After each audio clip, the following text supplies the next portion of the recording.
분들하고 이렇게 하면 인사하겠습니다. 성도의 모습이 너무 아름답습니다. 연로한 한 랍비가 제자들에게 어떻게 아침인지 알 수 있는지를 물었어요. 한 제자는 멀리 있는 나무가 무화과 나무인지 대추나무인지를 알아볼 수 있을 때가 아침이라고 대답했어요. 랍비가 고개를 가로젓자 다른 제자는 멀리 있는 짐승이 양인지 염소인지 알아볼 수 있을 때가 아침이다, 이렇게 말했어요. 스승은 여전히 고개를 가로저었습니다. 그러자 제자들이 그럼 어떻게 아침을 우리가 알 수 있을까요? 하고 되물었어요. 원숙한 랍비의 대답이 가슴을 울립니다. 우리가 한 사람의 얼굴을 들여다볼 수 있고 형제와 자매를 알아볼 수 있을 때가 아침이다. 그렇게 되기 전까지 우리는 밤이 계속될 뿐이다, 그랬어요. 어떤 분이 허겁지겁 배가 고파서 밥을 먹습니다. 한참 밥을 먹다가 배가 부르니까 그제서 옆 사람이 보인다, 그렇게 얘기해요. 이제 옆 사람 얼굴을 참 보십시오. 보입니까? 우리 영혼의 아침입니다. 서로의 얼굴이 잘 보이지를 않습니까? 시간대는 낮이랄지라도 여전히 우리들의 영혼은 아직은 어두운 밤인 거예요. 예수님의 복음은 생명의 빛입니다. 우리가 주님을 믿는다고 하면서 지금 계속 여전히 우리들의 영혼이 아직은 어두움 속에 잠겨 있다면 이는 주님의 뜻에 합당하지가 않아요. 복음의 빛을 받은 자로서 내 앞에 있는 그 갈급한 영혼이 보이는 은혜가 여러분의 있기를 주님의 이름으로 축원합니다. 최첨단 고급 주택들은 완전히 디지털 시스템을 갖추고 있습니다. 우리나라에서는 첨단 가구를 갖춘 집을 쉐르빌이라 이렇게 불러요. 핸드폰으로 커튼도 열고 밖에서 에어컨도 켜고 밥도 짓습니다. 요즘 자동차도 최첨단으로 바뀌어가고 있어요. 집에서 핸드폰으로 자동차 시동을 걸 수 있습니다. 자동차 문 단속도 할 수 있어요. 최첨단 기술 혁명의 영향으로 모든 속도가 엄청나게 빨라져 가고 있어요.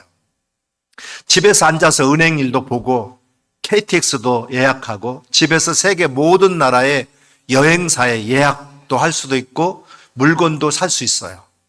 그럼에도 불구하고 현대인들은 최첨단 핸드폰과 최첨단 시설들을 이용하면서도 초고속 시대 또 초고속 전철 시대에 모든 것을 신속하게 처리해주고 있음에도 불구하고 현대인들은 좀처럼 마음에 여유가 없어요.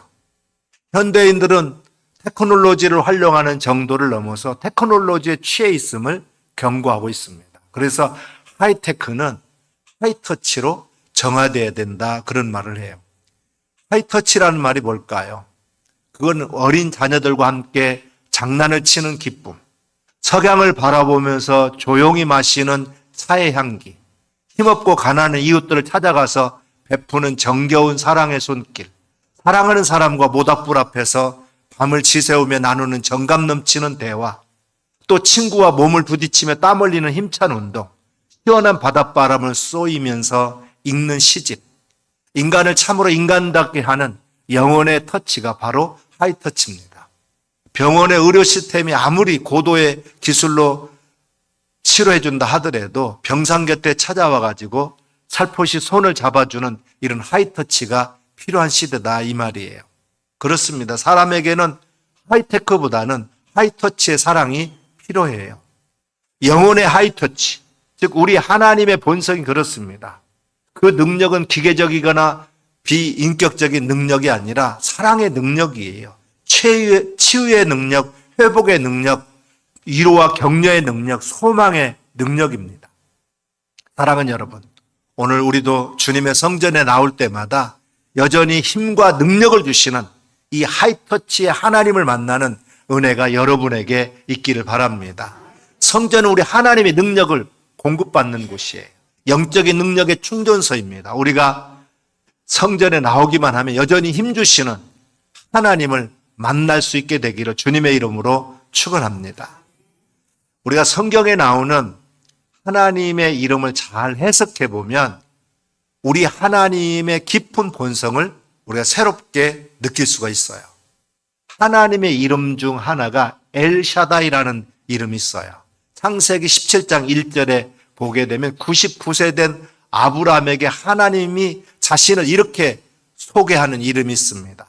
우리 일반적으로 전능하신 하나님이라 그렇게 이해하는데 문자 그대로예요. 그러나 엘샤다이라고 하는 그 이름에 더 깊은 이면적인 그런 뜻이 있어요. 원래 샤다이라는 말은 가슴, 이 품이라는 그런 뜻이 있어요. 풍부한 가슴, 엄마의 흘러넘치는 젖가슴을 뜻합니다. 이 샤드라고 하는 말은 가슴, 브레스트라는 말에서 나온 단어예요. 앤드류 주크스라는 사람이 엘샤다이라는 이름을 이렇게 실감나게 설명해 주었어요. 우리 하나님은 모든 것에 관대하고 풍부한 능력을 가지신 분이십니다. 그는 가슴에 사랑으로 힘과 능력을 부어주시는 분이십니다. 엄마의 젖은 가슴을 아기를 향하여 무한한 능력을 갖고 있듯이 하나님은 우리에게 힘과 능력을 한량없이 부어주시는 분이십니다. 그랬어요. 하나님이 신학적으로 전능하신 분만이 아니라 그 가슴에 따뜻한 사랑이 흘러넘치는 그런 능력의 주님이시라는 거예요. 하나님이 지치기에는 너무나도 크신 분이십니다. 우리를 다정한 가슴으로 품어주시고 또 힘을 주시는 하이터치 하나님이세요. 이 터치라는 단어는 접촉한다라는 뜻을 가지고 있는 동시에 감동을 준다는 의미로 사용됩니다. 이 사랑의 손길이 감동적이라는 것을 사랑해 본 사람과 사랑을 받아본 사람은 누구나 알아요. 예수님은 사람들을 만져주는 것을 좋아했어요. 예수님의 만짐은 예수님의 사랑의 손길입니다. 참 사랑은 혀끝에 있지 않고 손끝에 있다는 말이 있어요. 오늘 본문은 예수님의 제자들과 함께 길을 가시다가 나서면서 빛을 보지 못하는 시각장애인을 만난 장면이 소개되고 있습니다. 제자들은 갑자기 호기심이 발동해가지고 예수님에게 질문을 던졌어요. 라비여, 이 사람이 맹인으로 난 것이 누구의 죄로 인함입니까? 자기입니까? 부모님입니까? 제자들에게는 시각장애인의 고통은 안중에도 없어요. 오직 자신들의 의문 해소에만 관심이 집중되어 있습니다. 그의 귀에 들리든지 말든지 그가 어떤 상처를 받든지 말든지 상관하지 않고 질문하고 있습니다. 그렇지만 예수님은 평생 고통 속에 살아온 그를 바라보면서 불쌍히 여겼어요. 그래서 제자들에게 답변을 해줌과 동시에 땅에 침을 뱉어가지고 진흙을 이겨서 시각장애인의 눈에 바릅니다. 진흙이 묻은 손으로 흉하게 굳은 눈을 어루만져 주셨어요. 그리고 실로암 못에 가서 씻으라 그럽니다. 그러자 그 시각장애인은 연못을 찾아가서 씻고 나서 치료되었어요. 밝은 눈으로 돌아왔습니다. 그리고는 만나는 사람마다 붙잡고 예수라는 분이 진흙을 이겨서 내 눈에 바르고 실로암에 가서 씻으라 했기에 순종했더니 이렇게 보게 되었다. 예수님 나를 낫게 해주셨습니다 하고 간증하고 다니는 거예요. 진흙에 신비한 약의 성분이 있어서 눈을 뜬 것입니까? 아니에요. 연못이 특수 온천이라는 것이어서 눈이 띄진 겁니까? 그것도 아니에요. 예수님의 그 사랑의 터치가 그 눈을 치료한 것입니다. 그로 하여금 빛을 보게 해준 거예요. 뿐만 아니라 담대히 그리스도인의 증인으로서 살도록 변화시켜 주었습니다. 예수님의 손은 약손이에요. 만지면 능력이 나타납니다. 만지면 치료가 돼요. 만져주면 복을 받습니다. 예수님은 사랑으로 사랑의 손길로 만져주기에 만질 때마다 기적이 일어났어요. 우리들도 제자들처럼 다른 사람의 문제에 호기심을 품고 별 생각 없이 떠들 때가 많이 있어요. 당사자가 상처를 받아 고통을 당하든 말든 부끄럽게 생각하든 말든 상관하지 않고 들으라는 듯이 함부로 말하기도 합니다. 제자들은 저들이 눈을 볼 수 없으니 마구 떠들어도 상관없다고 생각했던 것 같아요. 저들은 거린이기에 인격적으로 존중해주지 않아도 상관없다고 생각했던 것으로 보입니다. 어제가 우리 장애인 날이었는데 오늘 우리 장애인 주일을 맞이해서 오늘 우리가 장애자들에 대해서 어떤 태도를 가져야 될지 한 번쯤은 생각해 볼 필요가 있어요. 그러나 당사자로서는 얼마나 가슴 아팠겠습니까? 요즘 유행어로 그것은 장애인을 2번 죽이는 그런 행동이에요. 뉴저지주의 러시아 소년 합창단이 순회 공연을 한 일이 있었어요. 아이들은 민박을 했는데 그중 한 차가 큰 교통사고를 당해가지고 한 아이가 식물인간이 되었어요. 그래서 파시판이 병원에 누워있는데 러시아에서 부모가 도착했고 그 어머니가 뺨을 부비면서 얼굴을 만져주면서 귀에다 소곤소곤 이야기를 해줍니다. 근데 의사들이 보니까 그 순간 식물인간이 된 소년의 심장이 크게 반응을 보이는 것이 검사기에 나타났어요.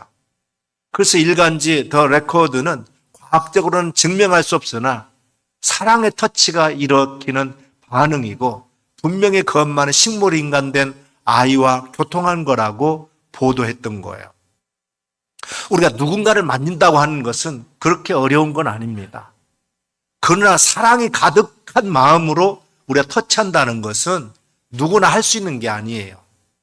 그렇지만 예수님은 세상에 오셔서 많은 사람들을 직접 손으로 만져주셨어요. 누가복음 7장에 보게 되면 나인성 성문 앞에 사람들이 죽은 자를 메고 나오는데 외아들이 죽어서 장례 행렬에 울면서 따라오는 사람은 불쌍한 과부였어요.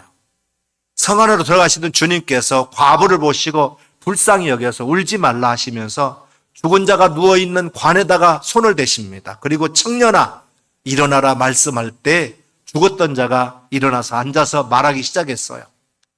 사랑의 터치로 인해서 죽었던 자가 살아난 것입니다. 예수님의 사랑의 터치는 절망 중에 있는 자에게 소망을 안겨주십니다. 마가복음 1장에 보게 되면 예수님은 베드로의 집에 들어가셨다가 그 장모가 열병으로 앓아 누운 걸 보고 그 손을 잡아 일으킬 때 열병이 떠나가고 건강해져서 수종들게 되었다 그랬어요. 마태복음 9장에도 보게 되면 2 맹인이 따라오면서 우리를 불쌍히 여겨주옵소서 고함을 칩니다. 발걸음을 멈춘 예수님은 그들의 눈을 직접 만지시면서 너희 믿음대로 되라 그랬어요. 그러자 그들의 눈이 밝아졌습니다. 이 사랑의 터치가 무서운 병을 몰아내고 건강하게 해준 거예요. 또한 예수님께서는 어린아이들이 내게 오는 것을 용납하고 금하지 말라 하시면서 어린아이들에게 안수하셨어요. 안수는 곧 손을 얹고 축복하는 겁니다.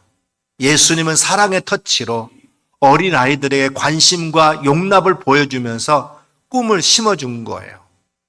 예수님은 18년 동안 귀신 들려가지고 꼬부라진 여인에게 안수할 때 병에서 노임 받게 되었습니다. 고름이 줄줄 흐르는 더러운 나병 환자에게도 손을 내밀어 만져주셨습니다. 귀가 들리지 않는 청각장애인도 만지시고 안수해 주셨어요. 이런 사랑의 터치로 귀신을 쫓아내 주시고 소외된 외로움을 어루만져 주셨습니다.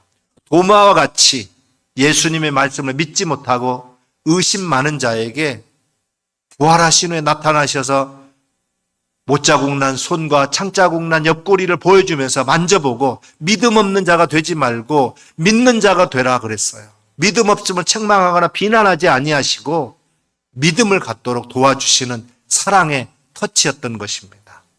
오늘 우리에게도 이런 사랑의 터치가 필요하지 않습니까? 예수님의 사랑의 터치로 상태가 치유되고 오히려 기쁨이 솟아나는 은혜를 우리 모두 다 체험할 수 있기를 주님의 이름으로 축원합니다. 상태를 어루만지는 예수님의 사랑의 손길이 다 기적에 여러분의 삶 속에 넘치기를 주님의 이름으로 축원합니다. 시편 29장 11절에도 보면 자기 백성의 힘과 능력을 주시는 분이라고 찬양합니다. 오늘 아침 우리 모두 하이터치 하나님으로부터 새 힘을 공급받는 은총이 있기를 바랍니다. 내가 지쳐 있을 때 새 힘을 주십니다. 현대인들은 피로에 지쳐 있어요.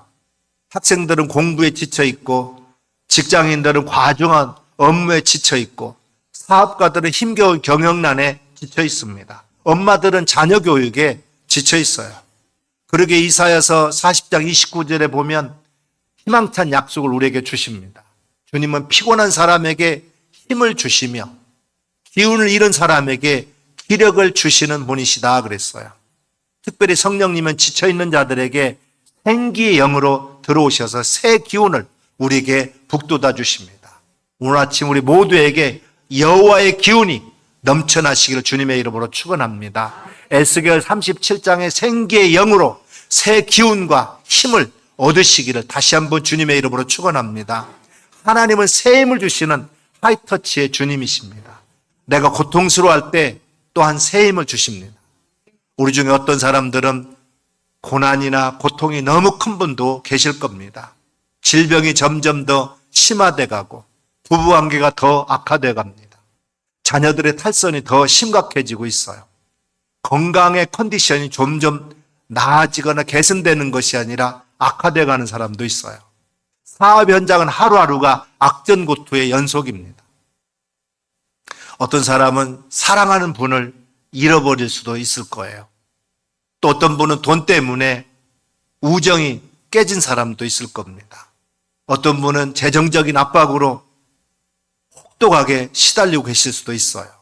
우리가 산다는 자체가 고생과 고통의 연속일 수가 있습니다. 그러나 하나님은 우리의 고난의 현실을 방관하지 않으십니다. 저 여러분의 애환의 현실을 친히 감찰하시는 분이세요. 신음소리를 들으십니다. 우리의 고통소리를 기울여 들으십니다. 오늘도 나의 아픔과 고통과 신음을 감찰하시고 살피시는 하이터치 하나님이십니다. 나의 작은 신음에도 응답하시는 하이터치의 하나님을 이 아침에도 만날 수 있기를 바랍니다. 다윗은 자신의 경험을 토대로 이런 간증을 우리에게 들려주십니다. 시편 41편 3절에 보면 주께서는 그가 어떤 병에 걸리든지 붙들어 주시니 어떤 병상이라도 떨치고 일어난다 그랬어요. 오늘도 여전히 연약한 나를 붙잡아 일으켜 주시는 이 하이터치의 하나님이십니다. 내가 한계에 부딪힐 때 또 새 힘을 주시는 분이에요. 이스라엘의 영웅적인 지도자 모세도 자주자주 한계에 부딪히곤 했습니다. 그러나 그가 최악의 상황에 처할 때마다 하나님은 새 힘으로 도와주셨어요. 그렇습니다. 우리 인간의 위기야말로 하나님에게는 기회입니다. 위기는 위험한 거지만 좋은 기회가 될 수 있다는 거예요. 우리가 어떤 불가항력적인 한계 상황에 부딪힐 때마다 더욱 하나님께 맡겨보는 것입니다. 성경에 등장하는 믿음의 인물들을 보게 되면 이따금 극한 상황이나 불가항력적인 한계에 부딪힐 때가 많이 있었어요. 우리 중에 시험 없는 사람은 아무도 없습니다. 인생을 살다 보면 여러 가지 시험거리가 우리에게 다가오고 있어요. 갖가지 시험과 시련이 즐비합니다. 성경은 이 점을 역력하게 우리에게 상기시켜주고 있어요. 인생은 여러 종류의 풍랑을 만나는 바다와도 같습니다. 예수님을 한 배에 모시고 가던 제자들에게도 이런 시험이 닥쳐오기도 했어요. 인생은 험악한 바다입니다.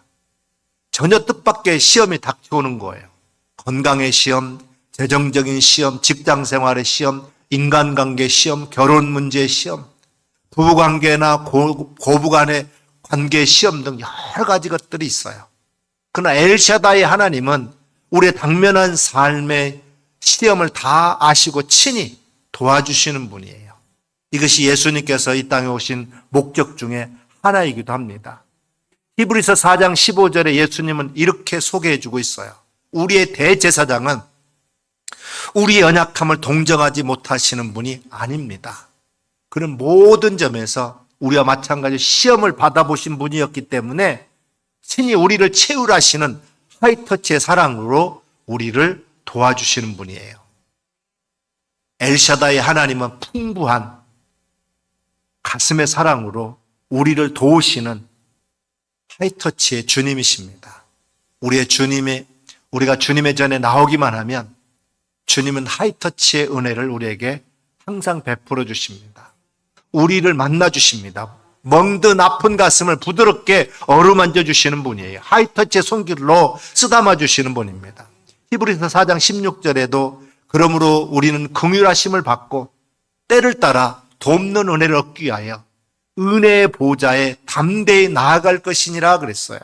우리가 은혜의 보좌 앞에 나오기만 하면 제때 주시는 은총을 우리가 힘있게 될 줄로 믿습니다. 사랑하는 여러분, 지금 어떤 일로 지쳐있고 고통스러워하고 한계에 부딪혀 있습니까?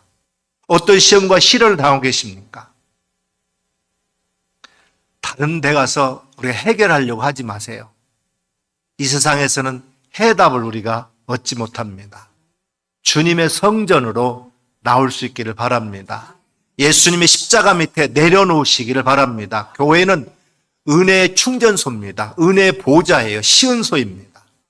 우리가 자동차를 운전하다가 이제 에너지를 공급받기 위해서 충전소에 가야 됩니다. 마찬가지로 영혼의 세임을 얻기 위해서는 주님의 존전으로 우리 항상 나와야 됩니다. 우리 예수님은 오늘 또 우리를 초청하고 계세요. 마태복음 11장 28절 말씀에 보게 되면 수고하고 무거운 짐진 자들아 다 내게로 오라. 내가 너희를 쉬게 하리라 그랬어요. 예수님께서 기다리시는 성전에 나와서 하이터치의 은혜를 입을 수 있기를 주님의 이름으로 축원합니다. 객차는 기관차를 꽉 붙잡고만 있으면 어디든지 갈 수가 있어요. 무엇이든지 싣고 갈 수가 있습니다. 우리 집에 있는 모든 전기구들이 파워를 얻기 위해서는 그 전원 플러그에 꽂혀야 됩니다. 그러면 거기에서 모든 그런 에너지를 공급받을 수 있어요. 사랑하는 여러분, 우리 모두 주님의 손을 꼭 붙잡을 수 있기를 바랍니다. 베드로는 물에 빠져들어가다가도 주님의 손을 붙잡고 물 위를 다시 걸을 수 있었어요. 스로보니게 여인은 예수님의 옷자락을 꼭 붙잡음으로 12년 동안 혈류증을 앓았던 그 병고침을 받았습니다. 맹인 거지 바디메오도 주님의 걸음을 꽉 붙잡음으로 인생의 불행을 극복하는 기적을 체험했어요. 어린아이가 엄마 손을 꼭 붙잡듯이 우리 주님의 손을 꼭 붙잡는 청순한 믿음이 오늘 우리에게 필요합니다. 주님의 손을 꼭 붙잡는 자에게 하이터치의 은혜가 임하게 될 줄로 믿습니다. 21세기는 기술 문명의 최첨단 하이테크 시대예요. 그러나 우리에게 진정으로 필요한 것은 하이터치 사랑입니다. 우리가 최선을 다했음에도 불구하고 역부족으로 인해서 절박한 한계를 느낄 때 그 따뜻한 손으로 붙잡아 주시는 하이터치의 능력이 진정으로 우리에게 필요합니다. 우리가 원치 않는 여러 가지 인생의 풍랑과 시련을 시달릴 때 주님은 하이터치의 손길로 우리에게 다가오십니다. 사랑하는 여러분, 오늘 아침 교회에 잘 나오셨어요. 성전은 은혜의 보좌입니다. 주님은 하이터치 손으로 우리를 붙잡아 주시고 항상 일으켜 주시고 고쳐 주십니다. 새롭게 하시고 새 힘을 우리에게 주셔서 일어나게 하시는 분이세요. 모든 문제를 극복하게 하십니다. 이 아침에 하이터치 예수님을 만나지 못한 자에게도 우리는 이 하이터치를 경험한 맹인처럼 예수님을 담대하게 소개하는 삶을 살아갈 수 있기를 주님의 이름으로 축원합니다. 기도하겠습니다.